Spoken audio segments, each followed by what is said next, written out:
mic out to the audience to find out if you guys have any questions that you'd really like to have answered by our panelists. Quite a lot of you spoke about having mentors, or having like a mentor figure or something like that. It's funny because I was actually speaking to my boss about this today. How do you get mentors, and how do you start that conversation? Do you just go up to someone and say like, hey, can you mentor me? Or like, how does that conversation go, and what's the relationship like as well? I think you're like prime for this. Well, I've adopted a few different strategies. My first strategy I would actually recommend. It's a bit weird, but I would recommend it. So is everyone familiar with Charmadean Reed? Roughly, War Nails, Beauty Stat. So she was like the first first black British female entrepreneur that I'd actually seen be very successful. And last week she raised 4 million in funding for her business. So I was like, wow, this woman's amazing. So I started going to literally every single one of her events, and I set my notifications up on Twitter. So every time she tweeted, I'd get a notification. And most of the time she would tweet about where she was going, so I would just find myself there. And then at the event, she would be like, any questions? And I'd be at the front row like, and I'd ask the same question over and over again, basically just doing anything to get her attention. And then at one point she was like, okay, like, what are you working on? How can I help? Yeah. And I was like, oh, I've got this idea for a brand called Treasure Tress, like this is the box. She was like, okay, come to my salon tomorrow. So I like snuck out of work, went there with my box, and I gave one to her for her son. And she was like, this is a really cool idea. Like, she shared it on social media. And at the time, Treasure Tress had like 100 followers. And she got us like 200 new followers. So I was like, oh, she's amazing. And then from there, she was like, okay, let's meet up every other month and just give me updates on how the business is progressing. I'll introduce you to some people and we'll just keep it going. So that was one route. Another route was, I was at an airport and I was wearing a watch, and this guy literally came up to me and was like, oh, I really like your watch, where's it from? And it was like a basic Casio watch, and I was like, oh, like, I don't know, ASOS. And he was like, okay, and then we got talking. Turns out that he was in the product industry as well. And so he was like, look, like, I'd really like to help you any way I can. And I was like, cool, I need all the help I can get. So we started speaking from there. Then he introduced me to more people, and then the more people that he introduced me to, I just started building really solid connections with them, to the point where if I'm having a challenge, I can just ring them and be like, look, this is what I'm dealing with at the moment and I don't know how to fix it. And they'll be like, okay, cool, just handle it this way. So one way has been very intentional and kind of stalkerish. The second route is just building genuine relationships with people and being honest about what you're struggling with. Because I feel like as Black women in particular, we can be quite defensive and we don't really want to share. We don't really want to be that vulnerable because you don't want people knowing your business. But at the same time, the only way that you can progress is by the help of someone that's somewhere further along than you. So you kind of need to be vulnerable and honest and say like, look, this is where I am at the moment and this is where I need to get to. Is there anything that you can do to help? So I personally am not a fan of people saying like, hey, I'd love you to be my mentor, because it should be a two-way thing. Like, you kind of have to have something to give back to the person as well. So the guy, he's a white guy, it turned out that he wanted to get into the natural hair industry, and that's why he was so willing to help me. So I was able to say like this product formulation that you've got, I don't really feel it, I feel like this will be better. And in exchange, he was like, here's the number to this person at Shea Moisture. So it's definitely a two-way thing. So I think it's about building a solid relationship, and then when you're building that and you know that you want that person to mentor you, having the back of your mind a way that you can help them. Even if it's like sharing the news about their new events, or sharing their content, or retweeting their stuff, just something to show that you do appreciate their time and you also have something to give. I think one of my mentors kind of came out of me, similarly to what you've just said, but I think kind of seeing her as a peer and kind of watching her movements and kind of seeing the work that she was kind of pumping out, the kind of being within the community as well, just being really aware of the reputation that she had, kind of seeing her energy when she was out, because I really, like, energy is what I'm kind of about, and I know we've said that sounds a bit weird, but like, I think that's really important when you're developing a working relationship with somebody. And then I was aware that she'd done mentorship before, but wasn't really aware of whether she was still doing it, but decided to take her out for lunch, see where she was up to, kind of have a conversation with her around all of those sorts of things, and then just kind of pop the question. And it kind of just went from there, and it's kind of just built from there, and it's a really nice exchange. It's not necessarily always about work, it's the personal side of things, because I think personal always has a bit of a ripple effect into your working day as well.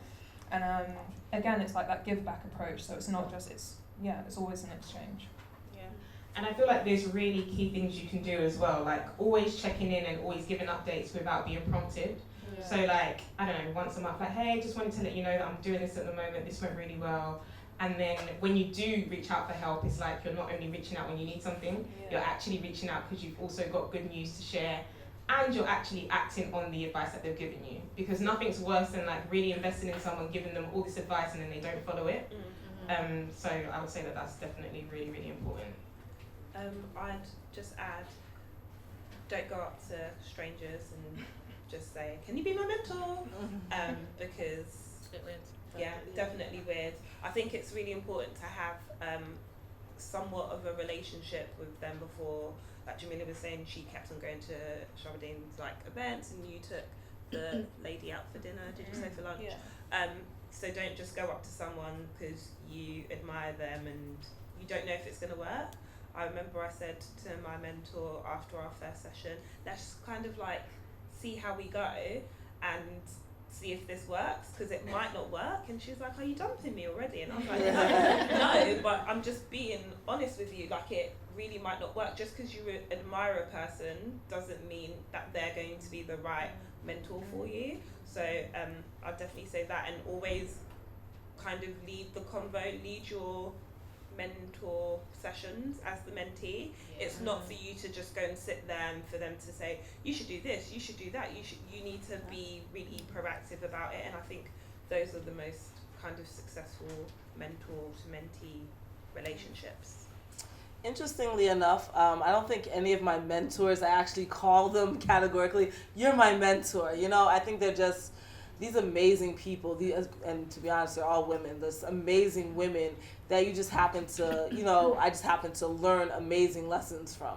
So they're just super knowledgeable in their industry and, you know, in their life. And so what you do is, you know, you put yourself in a room with greatness and you're bound to learn something. Like their black girl magic is just bound to, you know, rub off on you no matter what. So it's not even necessarily like, you know, seeking out a mentor. And I think that, you know, my answer to this question really was going to be, you know, attend events like this. You know, this is kind of like the room that you want to be in. So not only are you, you know, amongst your peers as you all kind of level up, and hopefully we can, like, you know, grow and level up together. And I still think that, you know, all of us still have leveling up to do. I don't think that there's a ceiling on this. But it's also, you know, somebody in this room knows something that you don't and can teach you something. So as long as you're around people who can kind of impart knowledge, teach you something that you don't know, I think that, you know, they can kind of categorically be a mentor to you. But yeah, it's funny, it's interesting how we say the word mentor, because I don't think I've ever called them like, do you know you're my mentor? Like, teach me today. What are we doing today? And my very first mentor to actually, I started, and I wouldn't recommend this for everybody, but I kind of interned for her. Like, you know, she was just like, hey, by the way, can you do this for me? And I was like, sure. And I didn't ask for any money in exchange. Then she hits me up again, like, do you mind doing this for this other client? And I'm like, sure, but, you know, but by the third or fourth time, I was like, do you mind if I get paid for this? And then, you know, and then she's like, sure. And I'll start throwing more responsibility on you, start using your skill set. So just put yourself in a room with people that can, you know, help you, teach you. That was it. Question? Hello. So what would be, from all of you, one piece of advice that you give your younger self at the start of your career ladder? I'm about 10 days into my career ladder, so I'd like to know what you teach your younger selves. Okay, so what would we teach our younger selves at the start of our careers?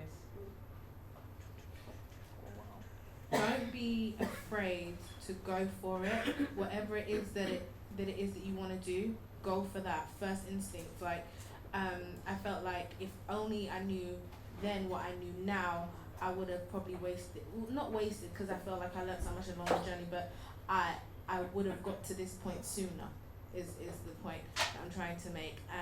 I feel like oftentimes we can talk ourselves out of things. Go for the jobs that or if that's what you're doing right now, if that's what you want to do, apply for the jobs that look like you're just never going to get them, because you just never know. I've done that and just be like, oh yeah, no, I can do that, and I will teach myself that before the interview, like, and I feel like just go. And a lot of people are just faking it until they make it. And I don't feel like that's necessarily the wrong route to go, but I feel like if you're gonna fake it, at least when you get there, at least know how to make it, right? So don't be a cowboy, but definitely go for the things that you want. And just, it sounds really cliche, but honestly, follow your heart, because not following it is just detrimental to yourself. It's a disservice to yourself. And I wish that I had followed my heart sooner. My advice would be quite basic, but I started my corporate career in finance, and I remember sitting in meetings and everyone was using all of these acronyms and I didn't know what they meant, and I used to just like play along and act like I knew what it meant, and even Google couldn't help me because it was all internal, and I used to just play like I knew what was going on. But I just wish that I had the confidence to raise my hand from day one and ask a lot of questions, because I think you look very, very stupid when you're like 3 months in and you don't know the most basic things simply because you haven't raised your hand. Or even worse, you use the word in the wrong context. So my advice would definitely be to ask as many questions as early on as possible, because when you first join a company, there's like this honeymoon period where you can do no wrong. And then once you get past that, you need to stop asking questions and start doing the work. So exhaust the questions as early on in your career as possible so that later you can outperform. Just to piggyback off that as well, one thing that I hate is like when people pretend that they know. Just, if you don't know, you don't know, and that's okay. Like, there's nothing wrong with not knowing, and being able to say, do you know what, I don't know, but I will find out. Always, yeah. And I think that's something that I've always carried with me. Like, if I will never say I know if I don't. Yeah.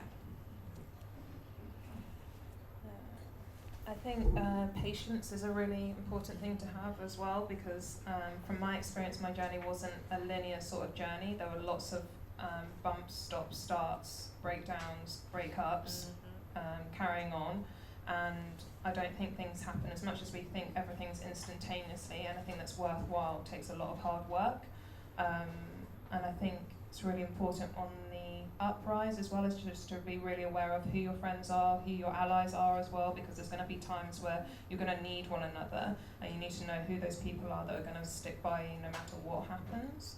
And I think something, well, just as you said, I feel like the next generation is so much more clear on what it is that they do and don't want, and kind of go for that. And I really wish that I'd had possibly exactly the same, had more confidence to do that. Because I kind of look back and I go, God, that was like, there were a couple of years where I wasted that and I could have just been doing a bit more. So I think, yeah, just definitely go for it, exactly how you said. Listen, as I said earlier, I think that's super important. As Jamelia said, ask questions. One thing that I found super helpful is talking to everyone. I talk to everyone. Anywhere I've worked, and I'm talking about, I talk to the cleaners that people like leave their dishes in the sink for. I make sure where I speak to them, I know them by first name basis. I speak to the people that work in the canteen. I've got so much free food out of it. Like, there's no one, everyone is in that building because they're important. Without the cleaners, like, you go to the toilet and you walk in and find all sorts of mess. Like, everyone plays a really important function. And I think it's really important to see everyone on an equal level. Like, the CEO is just as important as the cleaner, in my opinion. People may see them like as one that is more significant than the other, but a business wouldn't work without the cleaners. It wouldn't work without the people that work in the kitchen. So I would say talk to everyone, the receptionist, everyone. Everyone should be your friend. I think that's really important. Don't underestimate yourself. You can push yourself a lot harder than you think that you can. I'd say those are the kind of like main ones for me. To piggyback off that, one of the tricks that I learned quite early on was that, I think I even read it in a book, I think, and it said that you should make the secretary of like the directors your best friends, because if you want access to anyone's diary, they are literally the gatekeepers. So treat the secretaries with a lot of respect, make them your friends, and you can make magic happen. Yeah. I guess mine would be, and I agree with everything here. Know your worth, know your value, and it's not always financial numbers thing. I mean, that's definitely a part of it, but know your value. You can definitely, you should be the person who is, you should be able to fill the shoes of the CEO, still be able to do the job of the cleaners, because all of us are here, packing gift bags before coming in here, and still talking to you guys in this position as well. But it's kind of like knowing your value as you present it to yourself, as well as what you present to the world. So it's kind of all in there. I know I'm kind of saying this really mixy and unclear, but I think that's the best that I can do with saying it right now. But yeah. Just wanted to add, if you can make yourself the go-to person within your team, like if you make yourself that person, like, oh, we can't get rid of her. If we get rid of her, like, oh, she's gone on holiday. Where's this? What does this mean? If you make yourself that person, Not the go on holiday stuff. Make sure you hand over your work. Yeah. hand it over, obviously. But if when you come back from your holiday, they're like, oh, you were really missed. Like, we really noticed that you weren't here. Like, we didn't know how to do X, Y, and Z because you weren't here. Make yourself indispensable, basically. Become an expert in your team. Yeah, completely agree. We've got time for one more question, and then we need to wrap up in the back. So what advice would you give to daily encourage someone to keep going? That sounds like university group work to me. All the work and share with friends.